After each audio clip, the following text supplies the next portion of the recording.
Well, hi. It's good to see everybody this evening. Um, yeah, first of all, I'd just like to say that I'm going to be really racing with this because I want to get as much done as possible, and normally this takes a lot longer. Um, oh, that's interesting. I can't move. Hang on. There we go. So first of all, I'd like to dedicate this talk in the memory of my good friend Trevor Davenport, who we lost early this year. Trevor was a real supporter of Corfu Butterfly Conservation, and um, he was, in fact, a judge in our last photographic competition, and we called it now the Trevor Davenport photographic competition. So thanks so much, Trevor, for all that you did. You're not forgotten. Okay, let's talk about the island of Corfu. So here in the left-hand side, you can see the UK, you can see Italy, and now if you look at this picture down on the left here, here is Italy again, and that little blue dot is Corfu. Here's blue Corfu on the right-hand side, and it's very, very close to Albania here. So it's close to the mainland. And when you think about it here, you've got Europe to the north, you've got Asia to the uh, east, and then you've got Africa to the west, sorry, the south. So it's no surprise that this island is at all the junctures, all these different places, and as a consequence, is very biodiverse. It's 580, 585 kilometers square. It's 63 kilometers long at its longest point, 28 at its widest point, and it has a coastline of 217 kilometers, and the highest point in Mount Pancrator, 906 meters, nearly a kilometer high. So you can see from this image here of Corfu that indeed, in comparison to some of the mountains in Albania, really it's really quite a lowland landscape. Now, look, if you're looking at the geology, and I've always found it really difficult to find, in fact, I haven't found any decent English maps looking at the geology of the island. The best one I found is this one here on the left, which shows really that the majority of it is quite young, Holocene, Pleistocene, Miocene deposits. But where the older stuff is up in the north and through the middle of it, which is carbonates, Triassic to Paleocene carbonates and Triassic breccia here. So mostly it's a basic type of soil that you find on the island, and that obviously affects the vegetation. Now, look, the precipitation is obviously most in the winter, very little in the summer, and obviously it gets very, very warm in the midsummer. And the climate, as we say on Corfu, is in the Ionian Sea, in the Mediterranean, is mild, rainy winters, hot, sunny summers, and the average temperature in January is 14 degrees Celsius, and that in August is 31. So, quite ideal conditions, really. And that gives us these many different types of habitats. So on my top left here, you can see the sea of olive trees. Now, the Venetians ruled Corfu for about 400 years, and they made an incentive for the Corfians to plant olives everywhere. And there's estimated to be about 3 to 4 million olive trees on the island. There's fenland. There's little open glades like this amongst some of the still native vegetation, which reminds me about the New Forest in some senses. You've got the Faringa and Garrigue vegetation along many of the pathways. You find little gaps in all of this where there are some agricultural plots, and then up in the very top, you've got this limestone pavement. And of course, there's the coast as well.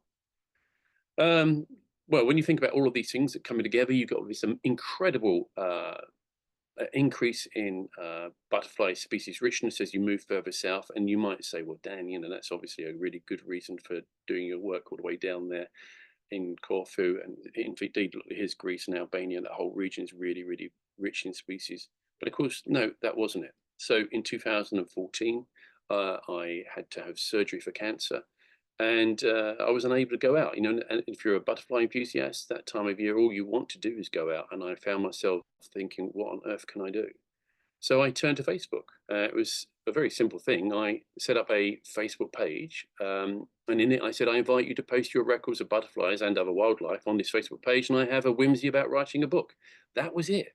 I was hopeful that something would happen, but I was not in any way sure. So I posted some of the butterflies I'd seen on Corfu, and very little response. And then one day on a gardening Facebook page, I saw that somebody had posted this picture of the swallowtail on some Echium candidans. And it happened to be this chap, John Den. And I said to John, would you be prepared to put that on my Facebook page? And he did, and became very good friends. And over a couple of years, he would almost invariably tell me what he was seeing on a daily basis. And by 2015, John was able to tell me something about the species richness that he would find in his garden, because he'd walked basically the same route day after day. And you can see on this localized trend, over 30 species of butterfly in June he was finding in his garden. And then this is about out of date, because I see that here we have eastern dappled white, which we've got no evidence for at all at the moment. But you can see he had some in the region of like 44, 43 species of butterfly in his garden, which is similar to the number of butterflies that we have in the whole of the county of Sussex. So this is just ludicrous diversity on his 1 acre plot of garden. And as a consequence of doing this work, John pretty quickly figured out what ornamental species of plant the butterflies would nectar on, and that helped him really garden for butterflies.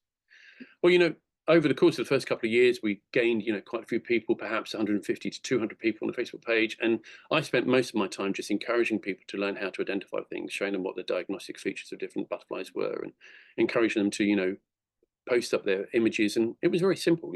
Facebook just allows that sort of thing to happen. But I'd been there in 1976 as a kid, and I'd seen a southern swallowtail, and I simply didn't know, is it still there? I mean, it was a long time since 1976. So I posted this up and said, it'd be really interesting to see what happens. Has anybody ever seen it? And look, that was days later. I found this in my swimming pool. So this was an immensely powerful thing. In Victorian times, people would have had to go on boats and travelled and to see these things. And this sort of digital era just made things so immediately accessible. And I was just absolutely delighted. And, at that point, I think nobody else really understood very much about the distribution of this butterfly. So yeah, that was very exciting. And of course, we slowly started to meet people. So here you see me on the left here, and then my friend here, Yanis Gastratos, and my good friend, Chris Little. These are very good friends now, but this was the first time that I'd ever met them. Cosmos Apiris is on the right-hand side. And we were all going out because we heard that there was this butterfly called the Southern Festoon, and no one was really quite sure about how rare or whatever it was. And we went to one location where we thought we could find it, and hey presto, look at that, we found it. Now look, I want you to first of all look at the habitat. Corfu is so temperate in the spring and autumn. It's just unbelievable, and it looks very much like British woodlands. Many of the species that you see there of vegetation, and indeed butterflies, are very, very similar to those that we see in the UK. So, I was delighted to see that. And once we'd figured out where the butterfly was, we figured out, what its habitat was. And then you could start to make some assessments about where it was and how common it was and so forth. Well, slowly over a couple of years, this is 2015 year now, this woman, Jan Wilcox, said, I found this big butterfly. Does anyone know what it was? And we were all excited because we knew that the plain tiger had been seen occasionally on Corfu. But she was talking about there being, quite a large colony that she'd walked through on the beach up in the north. So this got people excited. And, John Den went down, Chris Little went down. They all took photographs. I was in England. This is in October, and I was thinking, oh, should I get on an airplane and go and see this? This sounds really, really exciting. But, people were watching it over POSIT, watching the mate, looking at the host plant. And, this was just a really, really exciting thing. It was the first time that people started leaving their houses to go and look for the butterflies. Normally, they were just recording what they were seeing in their gardens. And even here, I was being given maps about where they were seeing things. And then this was really interesting because the local council got a bulldozer in, and they got rid of all the eelgrass that had washed up onto the beach with a bulldozer, and they put it onto this patch of land where these butterflies had established themselves. And I wasn't terribly worried about this because, of course, I knew they were migrants, and this was just a one-off year when they happened to land in this one particular location. But the local residents, the local people, were really up in arms about it, and I thought, hang on a minute, we've got the seeds of something here.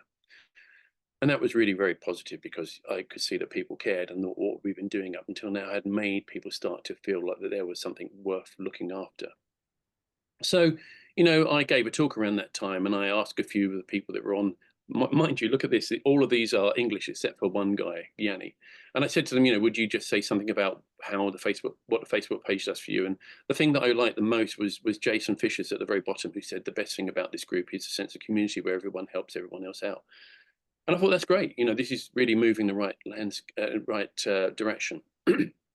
So the final word on Facebook, we're now at over 1,800 people who are members of that Facebook group. And, because we're now an organization, but we're not a membership paid and not a subscribing organization. So I like to think of these being our members, and which is great, because we have access to all of these through this social media, and we've come a very long way using this approach. And I think it's the avenue into anywhere that you want to really sort of start raising interest in anything, really. So I knew that there was all these people, with the exception of the plain tiger, who were just recording in their gardens. And I thought to myself, they need to know what it's like to be with some British butterfly enthusiasts. Now, I'm sure Surrey branch, if you're a member of Surrey branch and you went to go and see the black hair streak this year or the year before, if someone had said black hair streak, I bet you half a dozen or more people would have been running along with their cameras trying to take a photograph, or at least trying to get a look at this. And this was the type of enthusiasm that I wanted to impart to my expat British friends and my Corfu friends on the island. So I took some Sussex friends here. There's Richard Roebuck, Sarah Canning, and Colin Knight. We all went out, and it rubbed off. It really did. Here we are sitting having a beer, and I was looking at the tree. I didn't know very much about this. And I said, if ever there was a nettle tree, it's got to be that tree. Look at those leaves. They look like nettle trees. And somebody said, yeah, look, up there's a speckled wood. And I said, that's not going to be a speckled wood. So up we got, and there it was. And there was a nettle tree butterfly. And once we were there and we figured out what we were looking for, within minutes, we'd figured out that they were territorial. The next thing we know, we're finding their caterpillars, and we're looking at the chrysalis, and there was a real joy at suddenly looking at a species that no one had ever really encountered before and learning things about it. I mean, look at that brown caterpillar. It's a bit like a sphinx moth in the way that it's got that posture, but I didn't know that nettle tree caterpillars did that. And it was just simple things like that. And learning new things on a daily basis was just so revolutionary, because as you all know, being British naturalists, butterfly enthusiasts, we know a lot, and it's very challenging to learn new things. Well, at the same time, my very good friend, Peter Sutton, who's been working on the natural history of Corfu for the last 28 years, he said, Dan, why don't you come down with me to the Rhopper Valley? I saw a Grecian copper, and you know how the coppers are territorial. Perhaps we can find one. Of course, we went down and we found them everywhere. In fact, since then, we found Grecian coppers just about all over the island. But at the time, we thought that they were immensely rare, and this was the level of our ignorance. There was so much ignorance about what butterflies were on the island and what were not. And, it is astonishing, the progress that we've made in just 10 years. So these raised lots of questions. First of all, how many butterflies are there on Corfu? Well, Peter had done a fantastically meticulous literature review and figured out that there was probably about 85 that various people said there. Then my friend Stamatis Guinness in 2013, he published a guide to the butterflies of Corfu. There were some doubtful identifications on that, and so we're not entirely sure at that point, by looking at his book, what was there. But it was a fantastic contribution to making people aware of the biodiversity of Corfu. And, throughout my career, I've used butterflies as biodiversity indicators, but he was looking at 70 species. And then Gavlas and Koutsis did a paper in 2018, and they looked at 70, they were reporting 78 species. And what was great about that was that they were looking at genitalia of things. And, for example, Leptidia sinapis, the wood white, and Leptidia dupucella, the eastern wood white. They'd long been said that were both species, and yet they found no evidence whatsoever at all for the eastern wood white. But could still be there, we don't know. So, there is Corfu. What can we say of doing, this work with the Facebook page for 10 years? We reckon that there's 76 plus species. And we would say that the butterfly populations appear to be positive in terms of their sizes, but appearances can be deceptive. Look at that. That's 2015. There was a mass migration of painted ladies. But, really, seriously, how do you ever know what population sizes are like, or what they were like, or what they will be, unless you monitor stuff. And we knew that that was the second step. The first step would be to survey stuff. So what did or didn't we know? Well, we're still unsure about the number of butterfly species on Kukira, the Greek name for Corfu, but I'll come back to that. And then we did not know the distribution of those species on the island. We did not know when they flew during the year. We don't know what their population sizes are. And again, I'll come back to that. And we do not know any of the things, how any of these things have changed. We simply don't know that really. That's a big issue. So look, when I'm trying to explain this to my Corfu friends, I show them this lovely picture of England. This is flying into Gatwick, and it just looks great, doesn't it? England's green and pleasant land. But I'm sure that you and I have listened to Radio 4 when you hear, oh, today bryophytes have declined by 30% since. So, you hear this stuff all the time. It goes by, but all you have to do is type in an organism's name and put the word decline into Google, and you get things like this. It's 47% of Britain's biodiversity since the Industrial Revolution, 60% of UK's important wildlife population declined since the 1970s, and so forth. Like, it's just ridiculous. And as much as you can imagine, you can find. We all know about the car registration plates that no longer get splattered with bugs because of neonicotinoids, reducing bug numbers and stuff like that. And we know that there's a serious problem. But I often use this, and indeed I did in my article to Butterfly magazine for Butterfly Conservation. Diane Fossey, when she looked at the mountain gorillas in Rwanda, looked at a population size of 240, and she expected them to be extinct by 2000. And then, now there's about 1,400. Obviously still a pitifully low number of mountain gorillas, much better than it was. But there must have been a time when there were many, many more of these. There's no way it's conceivable that this species was able to exist at such low numbers. And yet, at any one time, how has that ever been seen? And so this all goes back to, obviously, shifting baselines and Daniel Pauly's concept of how different generations, and I'm sure many of you know this, different generations are aware of it. So if you're born here at the very top of it, and then your children are born here, they will see during their lifetime or you will see during their lifetime that there is a decline. But when you write down here, declines become very, very difficult to see. And I think after this year in the UK, I'm hoping that people will have noticed. What do we know about the number of butterfly species found in Kukira in the past? Well, very little, because most that we know from the literature is from visiting entomologists who spent a day in the countryside while their families were on the beach. If you look at Gerald Durrell's work when he was writing about the nature of the Corfu, I think the death's head hawk moth is a really good example. At the very bottom, he says mottled ginger and black. This macabre skull and crossbones embodied on the plush fur of their thoraxes would come tumbling down the chimney and lay fluttering and twitching in the grate, as if they were doing it weekly. We don't know. This is the trouble. So yet again, there is a real need to monitor. And let's just make the distinction here. Monitoring is where you're looking at abundances, and surveying is when you're looking at where a individual is, and therefore from that you can determine the overall distribution if you get all of those bits of data, and you can look at maybe the flights periods of them, but you know nothing about their abundances. So at this point, it was really quite clear that probably to do some of the things we needed to create an organization. So I was doing some filming with Martin Warren. He was CEO of Butterfly Conservation at the time, and I talked to him about all of this. I said to him, we probably need to do some monitoring, but probably get people doing surveying first. We want to do an atlas, and maybe that would motivate people if there's a book on the shelf somewhere that people could look at. In fact, I spoke to a Greek policeman, and he said to me, Dan, he said, I was really interested in nature when I was a kid, but, I never really took it anywhere because all the books were in English. So we are determined that although our first version of the Butterfly Atlas of Corfu will be in English, it will be translated into Greek.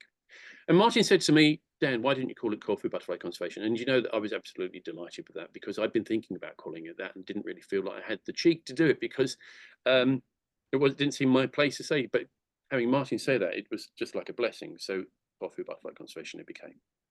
And we had these objectives to encourage growth of responsible community of butterfly enthusiasts on Corfu. We stole that from Pete Eales. What a brilliant idea that was, to survey the butterflies and determine the number of species, their distribution and flight periods, to find out the butterfly communities of Corfu, if they could be used as indicators for good habitat quality, and if so, help conserve other Corfu wildlife, to identify potential losses of species and habitat, and inform the Greek authorities about the needs to protect them. to publish the butterfly surveys and results and conclusions drawn from the data in a comprehensive atlas, to encourage ecotourism outside the main season, bringing extra revenue to Corfu. This is really, really important because we need the Corfus to understand that their biodiversity has value. You know, the natural heritage really has value. And for Corfu Butterfly Conservation to eventually become a non-profit making organisation working in partnership with both governmental and non-governmental partners in Greece and the United Kingdom and Europe. We've done that. And we continue to do so. Right, okay, well, look, I've got to just say, hats off to Sam Ellis, who was International Director of Butterfly Conservation at that time and Chair of Butterfly Conservation Europe, and Eva Prokop, she was Grants and Trust Fundraising Manager. Both these people really helped us in the early days. We needed some money and we were trying to find it from various places. The Percy Sladen Memorial Fund administered through the Linnean Society, they were really helpful. Rothschild Foundation, Ionian Environmental Foundation, the Royal Entomological Society, Big Nature, and personal donations, all these things helped.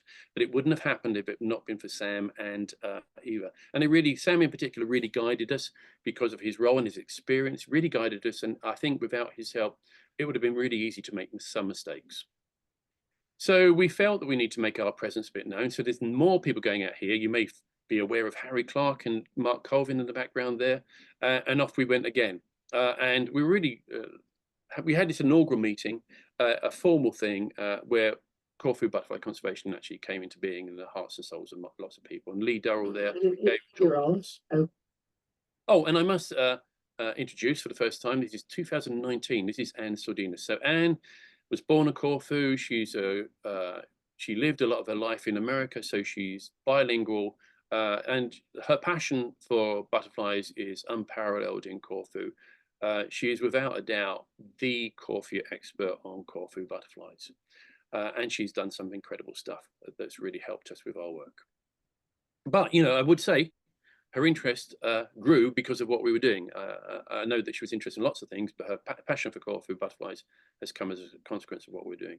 So originally on this first trip, we did a provisional survey. We wanted to get some idea about what was possible. Harry Clark did a fantastic job mapping the butterflies on the routes you can see on the right-hand side there. Harry provided that for us. We were very, very grateful for the input that Harry put into our work. That really made us realize that, you know, a lot of this stuff was possible.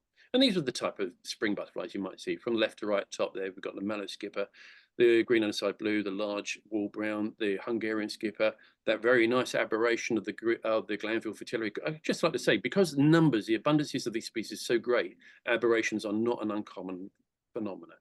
Green hair streak, back down to top, bottom left-hand corner, we've got southern festoon, the eastern orange tip, the Grecian copper, large tortoiseshell, Balkan marbled white, and finally the southern festoon, swallowtail. And you know, things were going great. A good friend, Spiros Yorgos, got us to meet the deputy mayor and introduce us, and he understood very much about what we were trying to do. And then coronavirus. So we were aiming to set our website up and run it from the 1st of January 2020, and our website didn't work particularly well. My very good friend Bob Foreman, biodiversity lead, wrote the code for that, which was great, but the website itself didn't work very well. So we were in a bit of a state with that. At the same time, the pandemic made it really difficult for the Corfus to go out. I mean, it was not nearly as difficult for us in the UK to go out, but they had to do text messaging to get out to go to the supermarket, and the police would stop them. They'd look at their phones, and it was, you know, really quite stringent. And of course, it made it very difficult for people to fly to Corfu and record while we're there. So that was, you know, wow, where do we go from there? And yet, every cloud has a silver lining. And I don't know about you guys, but until that point, I'd never heard of Zoom, and this was a game changer because suddenly we were in a position to be able to have meetings online, much as we are doing now, with Corfus in the English. And the progress we made at that point became unbelievable. Now you can see at the top left-hand corner, we'd previously always had our meetings at Lee Durrell's villa. But, you know, because of this, people like Nick Baker were able to join us, and we were really, really in a really good position to be able to start pushing things forward. So, oh, I should just go back. This guy in the middle here is Steve Cheshire. So Steve Cheshire had produced the Warwickshire branch website, and we got in contact with him, and he used the code that Bob Foreman had produced. And he cloned the Warwickshire website and was able to produce this. And the Royal Entomological Society paid £3,000 through the Goodman Award, which got us on our feet. And we were in a fantastic position to really move forward at that point. And so we launched the website in January 2021. And you can see there's all kinds of stuff. I took these images then, but you would not believe the progress that the website has made since that time. And there's a good reason for that. And that's because we now have our third generation webmaster, David Sheeran, who is an unbelievable genius when it comes to doing things. And most of what he's done is in the background that no one will ever see. Now, all of that stuff will become visible to people once we have written the atlas. But most of the stuff that I can see as an administrator is there designed to help analyze all our data and help us write the atlas. Of course, we really want to engage our Corfu brothers and sisters, and so the whole website, except for the species accounts, the whole website is in Greek. And on the 1st of January 2021, we started the Corfu Butterfly Survey. And the first person to put in the record was Anne Sordinus on the 2nd of January, and she put 3 red admirals. And of course, later that year, we became Corfu Butterfly Conservation at CIC. Now, we wanted to be a Greek organization, but it was immensely complicated and immensely costly. Whereas in the UK, we could become a CIC, a community interest company, for £35, and we had a UK accountant who was very prepared to do all of our accounting on a pro bono basis. So it was the only way forward, and we needed to make that first step, and that's what we did. Of course, going from a project to becoming an organization meant that our team became a committee. So here is the committee of, as it stands at the moment, today, these people, I wish I had the time to explain to you about how valuable their inputs are. All of these people have made incredible inputs into the work that we've done over the last 10 years. And they continue to do so. And I'm immensely proud of the way that the organization has developed because of the commitment that these individuals have made. But I can't go through them all one at a time, so we must move forward. Well, very quickly, through Sam and his work with European butterflies, we worked with the European Butterfly Monitoring Scheme to produce this first document, and Jacob Rothschild, Lord Rothschild, very kindly funded the production. I think 6,000 of these we did in Greek and in English. So they were little guys, helped people identify the butterflies, and it gave information about how they could record stuff on our website and how they could record it on the European Butterfly Monitoring Scheme. At the same time, we produced this, which is our first version of our A4 poster of the butterflies of Corfu. We'd done this in Brighton and Hove, in the Brighton and Lewis Downs biosphere, in Sussex, in Hampshire, in Surrey. These posters have been very, very productive, and so it was very obvious to transfer them to Corfu. I was just saying before this meeting started to Simon Saville that when we first asked for the funding, they said, well, when you got your 30 or 40 of these around the town, what then? And I said, 30 or 40, no, we want 10,000. The Greeks just couldn't get their heads around that. But thankfully, it was the Ionian Environmental Foundation that funded this, and they did do it. And here we are. You can see these are the posters I was very excited about, that we'd launched them with Lee Durrell at a big event. And then we moved them, all 10,000 to storage, and 8,000 immediately went to every single primary school child on the island. And this came up everywhere on social media. I mean, it was so rewarding that the children were so very excited about it. And if you've got one of these in a home, it wasn't just a kid that was seeing it, suddenly we've made a big impact. And we had at that point 2,000 posters left, and I think we probably got like maybe 50 posters now. That's it. So we've done another version. And then we started working with schools. Now, I just want to point out my really good friend here, Zoe Fondoloku. And Zoe worked massively and worked really hard with school children at the Capodistria Museum. And she made an avenue connection with the Capodistria Museum. John Lennon Liverpool has John Lennon Airport, and Corfu has Yannis Kapodistrias. He was a very important politician and dignitary. And so to work at his museum like this was really, really, really helpful. And it started engaging a lot of young people. Now, look, the Percy Sladen Memorial Trust or Fund funded me personally to go to Corfu on a number of occasions, twice, like for about 3 months, on two separate occasions in 2021 and 2022, and that was to look for the hard to reach species that we didn't think that citizen science people would be picking up. And here you've got some idea about what we're looking at. So Harry Clark and Mark Colvin saw number one, which was a small blue, and then there's one. Number two is a small blue that I saw in England, but then you look at the number three, that's a Osiris blue that Matt Rowling saw in France, and then we saw in Corfu, that's myself and Sordinus and my son Indy, we saw a butterfly that looks very much like an Osiris blue to me. And well, we put this out on the Facebook pages of Europe, and there was no conclusion about it. So, you know, here we are in a situation where it could well be that the Osiris blue is on Corfu, but we're just not sure about it. And we'll come back to that. We found out things like this. Look, here we are. This is the Papilio lexinor, the southern swallowtail. Finding the caterpillars was an exciting thing, but knowing what they fed on was even more exciting. So finding out that they were on Scaligeria napiformis and Apopanax bromium was a really great thing, but we knew about what they did in other countries in the Mediterranean, but to find out that's what they were on Corfu was great. Learning about, you know, the ecology of things like the Eastern batten blue was another lovely thing. Figuring out, observing just in the field where they were and what they were doing was great. And then look at this. This is a Queen of Spain fritillary. We've had very, very few records of them, but isn't it ironic that today we get a record of the Queen of Spain fritillary coming in from Marina? And this almost invariably is a migrant, you know, but at the time we weren't sure. And we were up in the mountains, in this middle picture here, found one Queen of Spain fritillary in each meadow that we went to. There were 6 different meadows. Yeah, so interesting stuff. And, you know, while I was there, I was able to give tours to different people, fit that into my equation. And of course, we managed to have our first AGM, which was great. You know, so slowly we're building the momentum, utilizing the program of work that is very common to everybody that knows about how BC works in the UK, just replicating that in Corfu. In many ways, what we were trying to be is a branch of butterfly conservation in Corfu. Oh, and we did. If you haven't seen the butterfly race, you can go to Dr. Dan Danahar on YouTube, and you can see some of our butterfly races that we've done in the past. You know, basically people get in a car and they whiz around the island and they see whatever they can, and they compete 2 teams, and it just raises people's awareness of it. And you stop off and you meet mayors and you meet school children, all kinds of things. Just a lot of fun.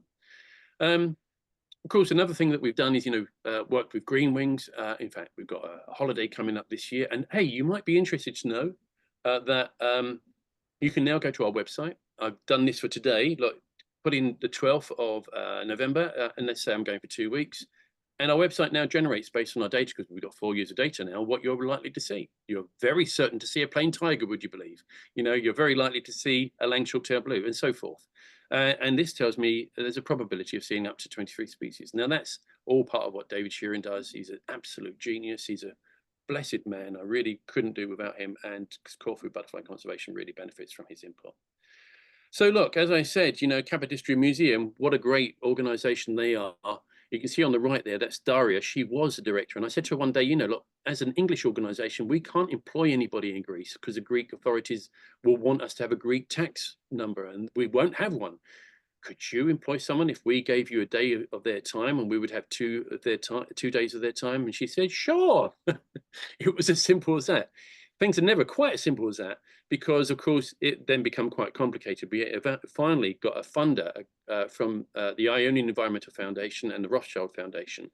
And all of this has been possible because of my good friend Chris Little, who was like a dog with a bone. He did not let it go, and he's worked and worked hard to make sure that we've managed to get this work going on. So Chris's work has really made this possible. And, you know, in many ways, I feel a bit, what's the word, guilty. I'm so proud that this has happened, and yet it's Chris that's done the work. And I don't think that anybody should ever not be aware of that. Anyway, so, hey, look at this. We employed Anne Sordinus. I mean, who would you employ? Anyway, so she's now our educational outreach officer, and we're looking, she's just started, and we're beginning to start to work with schools. So the data that we've recorded so far, here we go. Right, to date, we have 99,288 butterfly sightings. I'm absolutely confident we get 100,000 sightings by the end of this year. I can't tell you how proud I am about that. You know, after 4 years of doing this work, just a recording. And next year's the last year to record. I mean, it's really, really exciting when you think about it, because when we've done the season for the Southern Festoon, you know, that's it. That's all the 5 years of Southern Festoons that we're ever going to see in this round of recording. And here, look, I love this guy. This guy was my barman for maybe 10, 15 years. And yet he records butterflies. He's a Corfiet and he records butterflies every single day or thereabouts. Konstantinos Zangas. Yeah, so he's a really fantastic guy. And that's, to me, is a real success. A real success to get a Corfiet to start recording like that. Yeah, and so, you know, it's a very pleasing thing. Now, look, results 2021, 2024. I think the pictures speak for themselves. We've got some bare bits in the island that we need to look at, but hopefully we'll plug those through 2025. Hey, look at these. These are sightings. You can see that in May, you see the vast majority of butterflies, and in October, you see, again, another peak. But of course, July and August, it really does minimize. But hey, notice there is never a month of the year that you don't see butterflies. And in fact, there is never a day when we haven't recorded butterflies. And look, if we superimpose the rain and the heat, you can see that the May and the October temperatures are very, very similar. And it really, the decrease in numbers in August and July are all about it being very, very hot and very, very dry. And butterflies estivate or go into some form of diapause, then, and the numbers really decrease. So let's have a look at some of this. The clouded yellow, that's a species that clearly, and this is real data now, this is 4 years data you're looking at. This is species which are mostly migratory.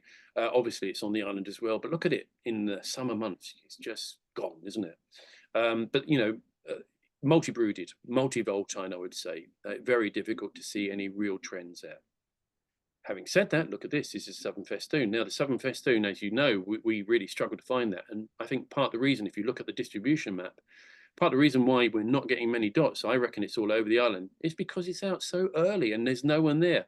In fact, if you look at this, I can see that in the middle of that flight diagram, I'm amazed that we're getting records there because no one from the UK is flying there before that point. And so these are Corfius and expats putting records in for us. And I think that if it was out earlier in the year, sorry, later in the year, that map would be completely covered. But it gives you some indication as to what's there and how exciting it is that there's so much more to explore. I'd also like to show you this. Now look, Ken Elsom, I'm sure many of you know Ken. I said to him, Ken, you know, when we started doing this 2.5 years ago, at the point I was talking to him, Ken, we totally forgot to put in altitude. And I said, is there anything you could do about that? And he said, Dan, he said, maybe there's 10 people on the planet. You could have asked. I'm one of them, he said. And he managed to get data from open source NASA data from the space shuttle Atlantis, perhaps it was, where they used a laser to do radar telemetry of the topography of the island. And from that, he's able to estimate all of our records to very, very meters. And so all the records that we had in the past immediately got altitude data, and all the records in the future get altitude data. And this is one of those really interesting trends. You can see that the Southern Festoon, you don't see up high at all. It's all about low level stuff. And that makes sense because it likes really damp, wet habitats. So a lot of the stuff at the top is just gonna, where it gets wet, it rains and the water flows off straight away. Hey, look at this, the other end of the spectrum. This is in the autumn, Lang short-tailed blue. So if you're interested in seeing that, that's when you want to go. It's a really nice butterfly. And then look at this. If we weren't looking at this in weekly events, you'd never know that it was trivoltine. So trivoltine, bivoltine, and univoltine. I mean, all of these have got clearly different strategies for dealing with the habitat that the environment they're living in. And, you know, this type of data, which is fairly robust, and these are all years that we've got so far. If we were to look at them individually each year, you still see pretty much the same trends, but the cumulative data really shows that there's lots of really interesting stuff going on there, and it really does help us understand the ecology. And finally, this is the iconic species, the southern swallowtail, the one that we use for our organization. And we've got a really nice little trend there of that in the middle. And you know, this butterfly I thought was a mountainous species. I'm beginning to think it's more about carboniferous rock. And we found it all the way down that west coast which we really didn't know about until over the last couple of years. So that's really exciting. Again, you know, making discoveries that no one ever knew about is thrilling beyond all measure to know that you're contributing to science in this way. And finally, look here, look, this is the species richness of the whole area. Yeah, that's pretty amazing in itself. To see that, yeah, it's really, really good. And I think that in May, we've got something like 68 species, the maximum. In October, we're up to 56 species. There's a lot of species you can see in a month. Last year, we got our first new species, the millet skipper, Pelipedus thrax. Well, that's really exciting. A few very small locations up there in the north, and now it's spread massively, and we've got another paper on the way for that. Habitat management, well, what can I say to you? Well, we've done a number of events in gardens, getting people to go there. There are people there looking at this southern small white that everyone's hoping to see in the UK at one point. And you know, there's been a lot of interest in gardens. And as a consequence, do you remember John Denner at the end when he used to walk around and figure out what all the butterflies were that he was looking at in his garden? It helped him figure out what to plant. And so we've got on our website a tentative idea about what ornamental planting you can put in your garden to attract the butterflies of Corfu, and probably is applicable to lots of places, but Corfu specifically. But we wanted to learn more about that, and at the same time, Corfutes love to strim everything. In the spring, they strim orchids, they strim all kinds of vegetation, and there's a good reason for that. It's because they're concerned about wildfires, and they get fined if they don't remove the vegetation because of that. But we feel that there's some room for with regards to that in terms of habitat management, and it's the same regarding to the management of their olives. As I said, there's an awful lot of olives on the island, and you know, in the past they have pollarded. This is a very obscure one where they've actually coppiced these olives, and we found through our research, just by by surveying the butterflies, that this really does appear to have an impact on the butterflies, a positive impact, obviously, just like it does in the UK. So before he died, Jacob Rothschild very kindly agreed to allowing us to do some work on his land. So we're doing strimming trials. We're looking at olive grove management, which has already had astonishing impacts on butterfly numbers. And we've got planting for ornamental nectar sources. If I just go back to management of ancient pastures, you can see there the small blues. We have found quite a few small blues on the island now, but they are restricted to these ancient pastures. Mazarine blues, as I said before, the Queen of Spain fritillaries, all in these types of habitat, but there's very few of these habitats. And what you have to understand is in the last 60 years, the shift from agrarian lifestyle to a tourist lifestyle has been astonishing. You know, think about it. I'm 63 years of age, and there are people of my age who have gone from growing up and being born on the land and getting all their food from the land to living in a culture which has iPads and iPhones and computers and flying on airplanes, and their family transport was a donkey. You know, I mean, it's astonishing what changes there have been, and as a consequence, the landscape of Corfu has changed drastically. And also, you know, all the way around the coast, there's this tale. I'm not sure if it's true; it might be apocryphal, but apparently, when the land was inherited, all of the coastal land was given to the girls because it wasn't seen as very valuable, and all the land inside the island was given to the boys because it was good for agriculture. But of course, now all this coastal development has led to the girls being very rich. Anyway, this is Paleocastritza. 4 years later, same location, which is unfortunate because, of course, that was the first place we found the Mediterranean skipper, Gigenis nostradamus. So there's a lot going on, and a lot of and I'm sure the Corfutes are not aware of what could be lost. And finally, management by fire. This is Eremites. There was a fire when we were trying to do some work there. That's a big story. I'll tell you about that another day. But it led to a flush of this Jerusalem thorn, which happens to be the host plant of the little tiger blue. Now, I'm the only individual to have seen any number of this butterfly this century on the island, and we think that it probably migrates from Albania, but it could be that it's linked to fire. It could be that fire is what's needed in order to be able to make habitat for this butterfly. So there's lots of things to think about in terms of management.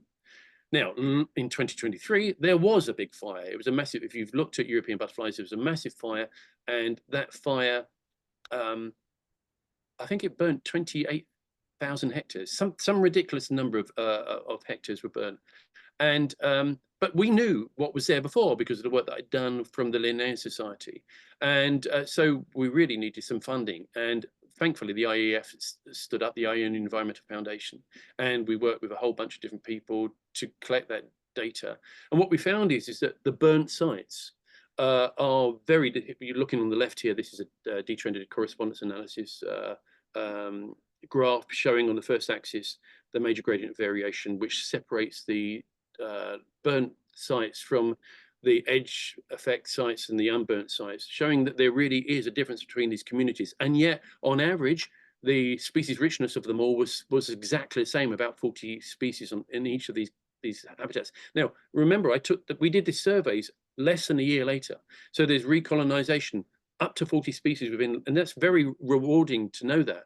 But the species were not the same. So the species that we were seeing there were maybe lots of migratory stuff that really dispersed really well, like bath whites and things like that, and also things which responded really quickly to early successional habitats like common blues, masses of common blues. And yet, on the other hand, all the unburnt stuff, they had species that weren't in the burnt areas, which of course couldn't tolerate the burning.